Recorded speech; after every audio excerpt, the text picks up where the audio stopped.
Kwanza niseme mwamko huu ni wale watu ambao tuseme niko nao karibu. Okay.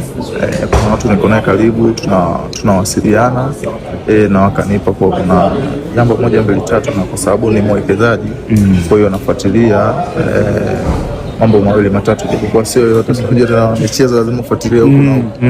Lakini sehemu ambayo nimewekeza Kado, ndio watu ambao wamenifanya kazi yao. Ndio wamenifanya mpaka nimefika hapa na nashukuru, nimekutana na watu tofauti tofauti wamenibadilisha mawazo, kwa kiukweli nawashukuru sana. Unajiona changes gani ambazo unaona kabisa hizi zimetokea since umeanza kufanya uwekezaji wa hisa, na pengine una time frame ya namna gani? Umeanza muda gani? Kiukweli si muda mrefu sana, lakini matokeo nayaona. Matokeo nayaona, tena matokeo mazuri, na ndio maana pia nikasema nashawishika kuja mpaka sehemu hii ili kuja kujifunza zaidi, kwa sababu huu ni mkutano wa wanahisa. Kwa hiyo wao walivyoniambia kuna moja mbili tatu tunataka na wewe uwepo, mimi mwenyewe nikalizia, nikaona ni kitu cha kujifunza, kwa sababu toka nimeanza kuwekeza mpaka sasa hivi faida naiona. Kuna washauri hata vijana wenzangu kweli waingie kwenye mambo ya kuwekeza kwenye hisa. Hapo kwenye kuwashauri vijana wengine, Mzize wewe ni kati ya vijana ambao pia mna ushawishi hapa nchini.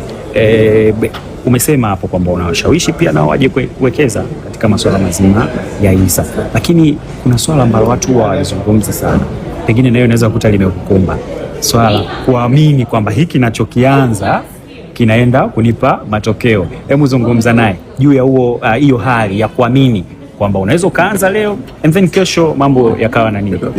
Kweli mimi mwenyewe mwanzo sikuwa na uelewa mkubwa wa kuhusu masuala ya hisa, lakini baada ya kukutana na watu ambao wanafahamu na kunipa elimu kuwa hisa, kununua hisa zako, na uzuri wake ni kwamba unaweza hata ukawa na 10,000 kununua hisa, sio kwamba mpaka lazima uwe na hela hizo labda watu wanazofikiria.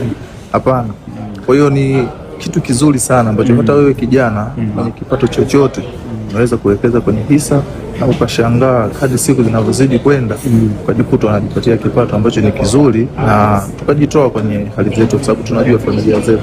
Kwa tukajitoa kwenye hali fulani ya umasikini na ukaenda kwenye kipato ambacho utaweza kukidhi mahitaji na hata ya familia pia. Tukiwa tunamalizia, timu inakuwa ina mchango gani? Timu ya watu wako, kama hapo mwanzoni ulisema kwamba bwana, maarifa niliyapata kutokana na watu wa karibu yangu. Unafikiri watu wa karibu wanakuwa na mchango gani, au wako tayari umeshazungumza, wanakuwa na mchango gani kwa mtu kuweza kujua fursa na kuzingilia? Vijana wenzangu ni kwamba hizi fursa wanatakiwa kwanza kujifunza, kwa sababu kuna mwingine anaweza akaletewa fursa na asiamini, kwa sababu